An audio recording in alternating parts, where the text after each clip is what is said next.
Hello all, welcome to screen space stories. ఈ వీడియోలో Indonesian horror movie అయిన Satan slaves అనే మూవీని అయితే మీకు ఎక్స్ప్లెయిన్ చేయడానికి అయితే వచ్చేసా. ఎక్స్ప్లెనేషన్ అంటే ఏదో ఫిల్మ్ థియరీస్ అనాలిసిస్ టైప్ అయితే ఉండదు. ఇది ఒక ఇండోనేషియన్ మూవీ కాబట్టి మీకు తెలుగులో అయితే సీన్ టు సీన్ ఎక్స్ప్లెయిన్ చేసుకుంటూ వెళ్తా. అండ్ ఇది ఎపిసోడ్ 1 మాత్రమే. టోటల్ మూవీ ఒకేసారి పెడదామంటే నాకు టైం సరిపోవట్లేదు, పైగా వీడియో టు వీడియో గ్యాప్ ఎక్కువ వస్తుంది. సో అందుకే వీక్లీ ఒక 3 వీడియోస్ అన్న అప్లోడ్ చేద్దామని చెప్పేసి ఒక్కొక్క మూవీని 2 or 3 ఎపిసోడ్స్ కింద అయితే కన్వర్ట్ చేయడం అయితే జరుగుతుంది. స్టోరీ వెళ్ళే కొలితే కూడా ఇంట్రెస్టింగ్ ఉంటుంది మామ. సో మిస్ అవ్వకండి. ఇదైతే ఎపిసోడ్ 1. ఇక లేట్ చేయకుండా స్టార్ట్ చేద్దాం. ఓపెన్ చేస్తే అది 1981. రిన్ అనే అమ్మాయి ఒక స్టూడియోలోకి వచ్చి కూర్చుని ఒకరి కోసం అయితే వెయిట్ చేస్తుంటుంది. అక్కడికి ఆ వ్యక్తి అయితే రావడం జరుగుతుంది. అతను ఒక స్టూడియో మేనేజర్. రిన్ అక్కడికి వచ్చి వాళ్ళ అమ్మకి సంబంధించిన సాంగ్స్ గురించి అయితే, వాటికి రావాల్సిన అమౌంట్ గురించి అయితే తనని అడుగుతుంటుంది. అయితే ఆ వ్యక్తి ఎలా అంటాడు, మీ అమ్మ అనారోగ్యం చెంది చాలా కాలం అయిపోయింది, ఇప్పటికి చాలా సంవత్సరాలు అయిపోయింది. మీ అమ్మ అప్పటి నుంచి కూడా పాటలేమీ పాడలేదు. అందువల్ల మీ అమ్మ పాడిన పాత పాటలకైతే ఇప్పుడు ప్రస్తుతం డబ్బు రావట్లేదు. మీకు రావాల్సిన డబ్బును కూడా నేను ఇంతకు ముందే చెల్లించేశాను. ఇంకా కొత్తగా ఏమీ క్యాసెట్లు కూడా అమ్ముడుపోలేదని అయితే చెప్తాడు. అయితే రిన్ ఇలా అంటుంది, స్టూడియోలో క్యాసెట్లు ఉండడం అయితే నేను చూశాను, మరి వాటిని ఎవరు కొనట్లేదా అని చెప్పేసి. అయితే ఆ వ్యక్తి, స్టూడియోలో క్యాసెట్లు ఉన్నాయి, ఎందుకంటే ఎవరు కొనట్లేదు కాబట్టి ఇక్కడి నుంచి అయితే మీకు డబ్బులు ఇవ్వడం కష్టము అని చెప్పేసి చెప్పడం జరుగుతుంది. బాధపడుతూ అక్కడి నుంచి అయితే ఇంటికి బయలుదేరుతుంది. బస్ ఎక్కి అక్కడి నుంచి వాళ్ళ ఊరి చేరుకుని తను నడుచుకుంటూ వాళ్ళ ఇంటికి అయితే వెళ్తుంది. వాళ్ళ ఇంటికి వెళ్లి దారిలో ఒక శ్మశానం కూడా ఉంటుంది. ఆ శ్మశానాన్ని అయితే దాటుకుని వెళ్తుంది. ఇంటికి వెళ్లేసరికి వాళ్ళ గ్రాండ్ మా అయితే పని చేసుకుంటూ ఉంటుంది. తనకున్న 2 బ్రదర్స్ కూడా కింద ఆడుకుంటూ ఉంటారు. అందులో చిన్నవాడికి అయితే మాటలు రావు, సైగలతోనే మాట్లాడతాడు. పెద్దవాడికి అయితే మాటలు వస్తాయి. ఇద్దరు ఆడుకుంటూ గోల చేస్తూ ఉంటారు. అయితే రిన్ లోపలికి వెళ్లి టీ చేసుకుని వాళ్ళ నాన్న దగ్గరికి అయితే వెళ్తుంది. వాళ్ళ నాన్న మాట్లాడతాడు, ఏం జరిగింది అక్కడ, పని ఎలా అయింది అని చెప్పి.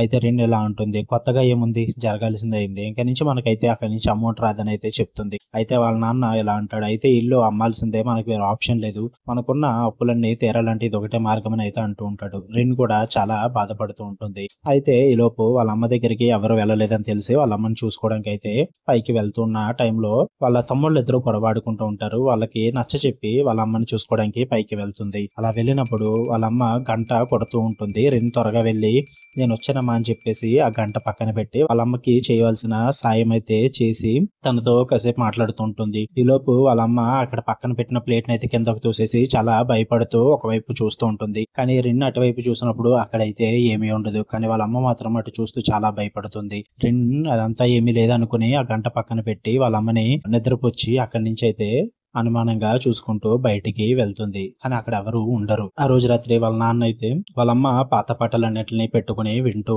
ఉంటాడు. చాలా బాధపడుతూ ఉంటాడు. బయట కూర్చుని ఆ పాటలు వింటూ వాళ్ళ అమ్మతో మాట్లాడుతుండగా అదే టైంకి వాళ్ళ అబ్బాయి అయిన టోనీ కూడా అక్కడికి వస్తాడు. తను సంపాదించిన డబ్బుని వాళ్ళ నాన్నకి ఇచ్చి వాళ్ళ నాన్నతో మాట్లాడి అక్కడి నుంచి లోపలికి వెళ్తాడు. లోపలికి వెళ్ళాక వాళ్ళ తమ్ముళ్ళతోనూ అలాగే రెండుతో కూడా సరదాగా కాసేపు మాట్లాడి వాళ్ళ అక్కతో కొంచెం గొడవపడి అక్కడి నుంచి పైకి వాళ్ళ అమ్మని చూడడానికి అయితే వెళ్తాడు. వాళ్ళ అమ్మ దగ్గరికి వెళ్లి పక్కనే ఉన్న దువ్వాన్ని తీసుకుని వాళ్ళ అమ్మ జుట్టును అయితే ప్రేమగా దువ్వుతూ వాళ్ళ అమ్మతో జరిగిన విషయాలన్నీ మాట్లాడుతూ చాలా చాలా మంచిగా టైం అయితే స్పెండ్ చేస్తాడు. పక్కన ఉన్న కిటికీలు మూసేసి వాళ్ళ అమ్మకి గుడ్ నైట్ చెప్పి తనైతే రూమ్ కి వెళ్ళిపోతాడు. ఆ రోజు రాత్రి వాళ్ళ అమ్మ గది నుంచి శబ్దం వస్తున్నప్పుడు రిన్ అయితే అలా వెళ్తుండగా వచ్చి చూస్తే వాళ్ళ నాన్న అయితే వాళ్ళ అమ్మతో మాట్లాడుతుండడం గమనిస్తుంది. తర్వాత వాళ్ళ నాన్న మాట్లాడేసి అక్కడి నుంచి వెళ్ళిపోతాడు. ఆ రోజు రాత్రి అందరూ పడుకున్న టైంలో రిన్ కి అయితే సడన్ గా స్పృహ వస్తుంది. అది ఎందుకంటే వాళ్ళ అమ్మ గంట శబ్దం వినిపిస్తూ ఉంటుంది. ఆ శబ్దం కంటిన్యూగా వస్తూ ఉంటుంది. అయితే రిన్ అదే పనిగా పైకి వెళ్లి వాళ్ళమ్మ గదిలోకి అయితే వెళ్లి చూస్తుంది ఆ శబ్దం ఎందుకు వస్తుందని చెప్పేసి. అలా గదిలోకి వెళ్లి చూసినప్పుడు వాళ్ళ అమ్మ అయితే కిటికీ ముందర నుంచుని ఉంటుంది. అది కూడా ఒక ముసుగు లాంటిది వేసుకుని. అయితే రిన్, ఏంటమ్మా అక్కడ నుంచున్నావు, నువ్వేనా అని చెప్పేసి అక్కడికి వెళ్లి తన భుజం మీద చెయ్యి వేస్తుంది. అదే టైంకి వెనక నుంచి శబ్దం వినబడితే రిన్ పక్కకు మంచం మీద చూస్తే వాళ్ళ అమ్మ అక్కడ అరుస్తూ ఉంటుంది, అది నేను కాదు అన్నట్టుగా. అయితే రిన్ ఒక్కసారిగా ఆ ముసుగు వేసుకున్న మనిషి వైపు చూస్తే తన వైపు భయంకరంగా చూస్తుంది. ఒక్కసారిగా రిన్ అయితే భయపడి స్పృహలోంచి బయటికి వస్తుంది. అప్పుడు దాకా వచ్చింది ఒక కళ. కానీ అదే టైంకి ఈసారి నిజంగా రిన్ కి అయితే బెల్ శబ్దం వినిపిస్తూ ఉంటుంది. రిన్ భయంతో మళ్ళీ పైకి వెళ్తుంది. అంతా ఇంతకు ముందులాగా జరిగినట్టుగా అనిపిస్తుంది. వాళ్ళ నాన్న కూడా పడుకుని ఉంటాడు. రిన్ జాగ్రత్తగా పైకి వెళ్లి చూసినప్పుడు నిజంగానే వాళ్ళ అమ్మ కిటికీ దగ్గర నుంచొని అయితే ఉంటుంది. ఈసారి జాగ్రత్తగా వెళ్ళి వాళ్ళ అమ్మని పిలుస్తూ ఉంటుంది కానీ పలకదు. ఈసారి భుజం మీద చెయ్యి వేసేటప్పుడు తిరిగి మంచం వైపు చూస్తుంది కానీ అక్కడ ఎవరు ఉండరు.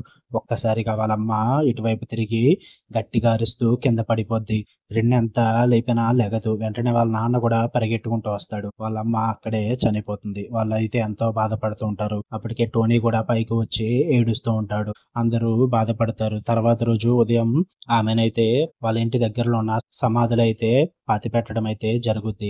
అక్కడ ఊరు వాళ్ళందరూ కూడా వచ్చి ఆ కార్యక్రమంలో పాల్గొంటారు. ఊరి పెద్ద కూడా వస్తారు. అలాగే తన కొడుకు కూడా వస్తారు. అక్కడ జరగవలసిన కార్యక్రమాలన్నిటిని మొత్తం కంప్లీట్ చేసి ఆమెనైతే అక్కడ పాతిపెట్టడం అయితే జరుగుద్ది. అలాగే రిన్ వాళ్ళ నాన్న ఆ ఊరి పెద్ద అయితే మాట్లాడుకుంటూ కొన్ని విషయాలు మాట్లాడుకుంటూ వెళ్తూ ఉంటారు. తర్వాత రిన్ తన బ్రదర్ అలాగే ఆ ఊరి పెద్దయిన వాళ్ళ కొడుకు కూడా రిన్‌తో మాట్లాడుకుంటూ వస్తూ ఉంటాడు. కానీ వాళ్ళ బ్రదర్ మాత్రం ఒక చోట ఆగిపోతాడు. "రిన్ ఎందుకురా ఆగిపోయావని" అడిగితే, "అలా కాదు నేను ఒక దాంట్లో చదివాను. మనం చనిపోయిన వ్యక్తిని వదిలి 12 అడుగులు దాటి వెళ్తే వాళ్ళు మనతో పాటు వస్తారని అయితే చదివాను. అందుకే నేను కదలాలంటే భయం వేస్తుందని" అయితే చెప్పడం జరుగుద్ది. "రిన్ అదంతా నిజం కాదు. అలా ఏముండదు. నువ్వు అలా అని చెప్పేసి జీవితాంతం ఇక్కడే ఉంటావా? రా" అని చెప్పేసి వెళ్ళిపోద్ది. అయితే అదంతా వదిలేసి తను కూడా అక్కడి నుంచి వెళ్ళిపోతాడు. ఆ రోజు రాత్రి ఊరి వాళ్ళందరికీ భోజన కార్యక్రమములు పూర్తి చేసుకున్న తర్వాత ఎవరికి వాళ్ళు అందరూ ఇంటికి వెళ్ళిపోతారు. వాళ్ళిద్దరు కుమారులను కూడా వాళ్ళ ఫాదర్ అయితే పడుకోబెట్టడానికి వస్తాడు. వాళ్ళ అబ్బాయి అయితే పడుకోవడానికి భయపడతాడు. ఎందుకంటే కిటికీ నుంచి ఆ సమాధులైతే కనిపిస్తూ ఉంటాయి. "నాకు భయంగా ఉంది ఆ కిటికీలోంచి చూడాలంటే" అని చెప్పేసి చెప్తూ ఉంటాడు. వాళ్ళ నాన్న బుజ్జగించి పడుకోబెట్టి లైట్ ఆఫ్ చేసి అయితే అక్కడి నుంచి రూమ్ లోంచి బయటికి వెళ్ళిపోతాడు. అయితే ఇద్దరు బ్రదర్స్ కూడా పడుకుంటారు. ఆ రోజు రాత్రి వాళ్ళ నాన్న రిన్ మరియు టోనీలతో మాట్లాడుతూ ఉంటాడు. "నేను పని మీద అయితే బయట ఊరికైతే వెళ్తున్నాను. మరి మన అప్పులన్నీ తీరాలంటే మనం ఏదో ఒకటి చేయాల్సి ఉంటుంది. ఈ ఇల్లు ఎలా అయినా అమ్మాలి. సో దానికోసం అయితే నేను బయటికి వెళ్ళి కనుక్కుంటాను" అని చెప్పి అక్కడి నుంచి బయలుదేరతాడు. టోనీ మరియు రిన్ కూడా భయపడతారు. "మీరు మమ్మల్ని వదిలేసి వెళ్తే మాకేమైనా అవసరం వస్తే ఎలా" అని చెప్పేసి, "నేను త్వరగానే వచ్చేస్తాను. ఈలోపు మీకేం అవసరం ఉంటుంది. మీరు జాగ్రత్తగా ఉండండి" అని చెప్పి వెళ్ళిపోతాడు. ఆ రోజు రాత్రి ఇద్దరు బ్రదర్స్‌లో ఒక బ్రదర్‌కి మెలకువ వచ్చి కిటికీలోంచి బయటకు చూస్తాడు ఆ సమాధుల వైపు. పక్కనే ఈలోపు వాళ్ళ తమ్ముడు కూడా లేచి పక్కకొచ్చి నుంచుంటాడు. పెద్ద బ్రదర్ అయితే చూసి భయపడతాడు కానీ, "ఎందుకు అలా చూస్తున్నావు" అని అడిగితే, "ఏం లేదు నార్మల్‌గానే చూస్తున్నానని" అంటూ ఉంటాడు. అదే టైంకి టోనీ కూడా రేడియోలో పాటలైతే వింటూ ఉంటాడు. ఆ టైంకి టోనీకి ఒక గంట శబ్దం అయితే వినిపిస్తుంది. అదే వాళ్ళ అమ్మ కొట్టే గంట శబ్దం. టోనీ ఆశ్చర్యంగా చూసి భయపడుతూ ఏంటి ఆ శబ్దం అని చెప్పి ఎందుకు ఆ శబ్దం వస్తుందని చెప్పేసి పైకైతే వెళ్ళి చూస్తాడు. అక్కడికి వెళ్ళి చూసేసరికి ఆ గంట గాలిలో మోగుతూ ఉంటుంది. టోనీ వెంటనే చూసి భయపడి వెనక్కి పారిపోయి రూమ్‌లోకి వెళ్లి పడుకుంటాడు. అయితే ఆ రోజు ఉదయం టోనీ రెడీ అయ్యి బయటికి వెళ్తున్నప్పుడు టిఫిన్ గట్టా చేస్తూ ఉంటాడు. ఇద్దరు తమ్ముళ్ళు కొట్టుకోవడం చూసి ఆ తమ్ముడిలో ఒకడికి కెమెరా లాంటిది గిఫ్ట్‌గా ఇచ్చి ఆడుకోమని చెప్పి కొట్టుకొద్దని చెప్పి అక్కడి నుంచి వెళ్ళిపోతాడు.